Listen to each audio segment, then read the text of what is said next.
ನಮಸ್ಕಾರ. ಬನ್ನಿ ಭಾರತ ಪರಂಪರಾ ದರ್ಶನಕ್ಕೆ. ಇವತ್ತು ನಾವು ಅಹೋಬಲದ ನವನರಸಿಂಹಸ್ವಾಮಿ ದರ್ಶನ.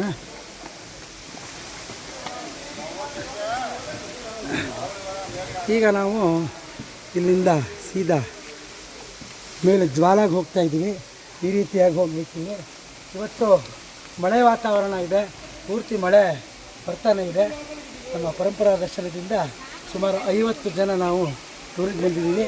ನೋಡಿ, ಇದೆ ಭವನಾಶಿನಿ ನದಿ.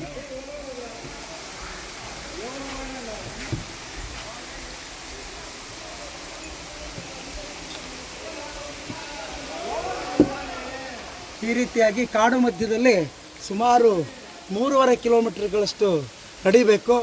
ಇದರಲ್ಲಿ ನಿಮಗೆ 4 ದೇವಸ್ಥಾನಗಳನ್ನ ನೋಡ್ತೀವಿ ನಾವು.